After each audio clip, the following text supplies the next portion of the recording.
Enumerate and discuss, if possible per subject, the different assessment methods and tools utilized by your teachers in elementary and high school.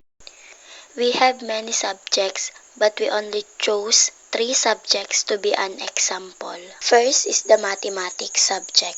Our teacher in elementary and high school use assessment method like written examinations that involve solving mathematical problems and also use a problem-solving task that connects in a real-world scenarios. Second is the English subject. Our teacher in elementary use reading comprehension, debates, and discussions to evaluate students' ability to understand and analyze, and also to develop critical thinking by evaluating different perspectives. Lastly is the science subject. Our teacher in high school used laboratory experiments to assess the students' ability to apply their understanding in the scientific concepts. What are the advantages and disadvantages of these assessment methods and tools? Cite 5 each concrete examples. Here are the advantages in using or making assessment. In the subject of mathematics, we have written examination assessment. It provides a standardized and objective way to assess knowledge, comprehension, and analytical skills. Then, problem-solving tasks in assessment promote the application of knowledge to real-world situations.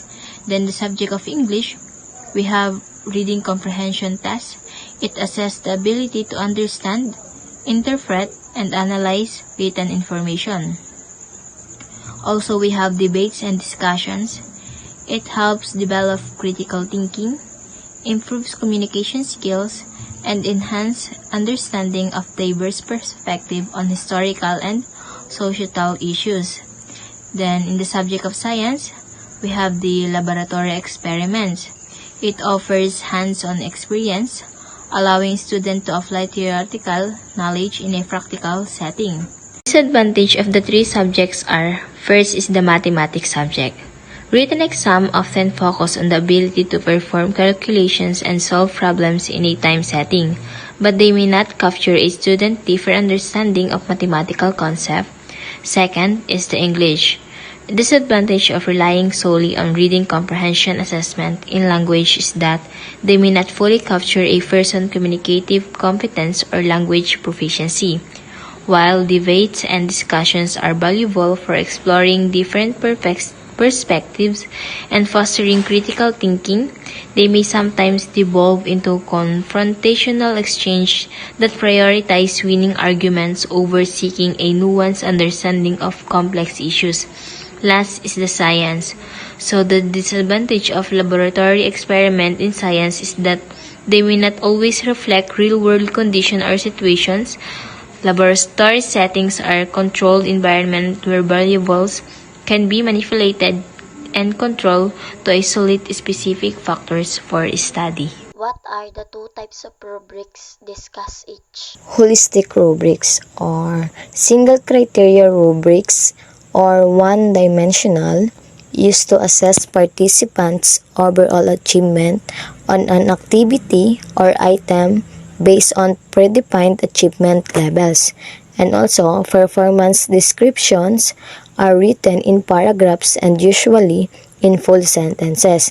And also, student performance or output is evaluated by applying all criteria, thus providing a single score based on overall judgment about the quality of student work. It does not provide a score on each individual criterion. Analytic rubrics. 2-dimensional rubrics with levels of achievement as columns and assessment criteria as rows allow you to assess participants' achievements based on multiple criteria using a single rubric. You can assign different weights or value to different criteria and include an overall achievement by totaling the criteria. And also, analytic rubrics written in a table form, and Student work is evaluated by using each criterion separately, thus providing specific feedback about a student performance or product along several dimensions.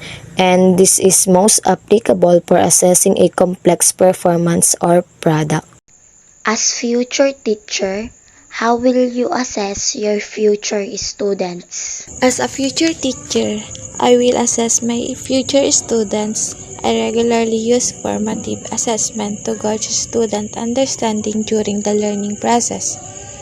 I also use summative assessment to evaluate student learning at the end of a unit or course. I recognize and accommodate different learning styles by incorporating a variety of assessment methods and create assessment that reflect real-world tasks and challenges. I also recommend incorporate opportunities for students to assess and provide feedback to their peers. And last, encourage students to reflect on their own learning. Self-assessment helps students to develop metacognitive skills and a deeper understanding of their strengths and areas for improvement. Cite ways if selecting appropriate assessment tools. When selecting appropriate assessment tools, there are several factors to consider. First is the purpose. So determining the specific purpose of the assessment, whether it is to measure knowledge, skills, abilities, attitudes, or other desired outcomes. Next is the validity. Ensure that the assessment tool measures what it intends to measure and provides accurate and meaningful results. Look for evidence of validity through research and validation studies. Third is the reliability. Assess the consistency and stability of the assessment tools, results over time and across different test takers. Look for evidence of reliability through measures such as test, retest, reliability, or internal consistency. 4 is the norms and standards. Consider whether the assessment tool has established norms and standards that allow for meaningful comparisons of individual results to a larger population or specific criteria. Next is the accessibility and practicality. Evaluate the accessibility and practicality of the assessment tool, considering factors such as cost, administration times, scoring procedures, and ease of use. Next, that we need to consider is the cultural and linguistic sensitivity. Ensure that the assessment tool is culturally and linguistically appropriate for the target population, taking into account language proficiency, cultural background, and potential biases. Next is the ethical considerations. Consider any ethical implications associated with the assessment tool, such as privacy, confidentiality, and potential adverse impact on certain groups. And last that we need to consider is feedback and reporting. Assess whether the assessment tool provides clear and meaningful feedback to test takers and stakeholders, allowing for informed decision-making and improvement. By considering these factors, you can select appropriate assessment tools that align with your specific needs and provide reliable and valid results. Explore at least 3 methods of assessment in the internet. Send the link to your classmates. Here are some methods of assessment. First, self-assessment. Self-assessment encourages students to reflect on their own strengths and areas for improvement, fostering a sense of responsibility and self-awareness. Second, peer assessment. Peer assessment promotes collaboration and the development of critical evaluation skills as students learn to provide constructive feedback to their peers.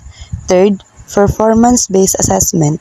Performance-based assessment allows students to showcase their practical application of knowledge and skill in real-world contexts, emphasizing problem-solving abilities.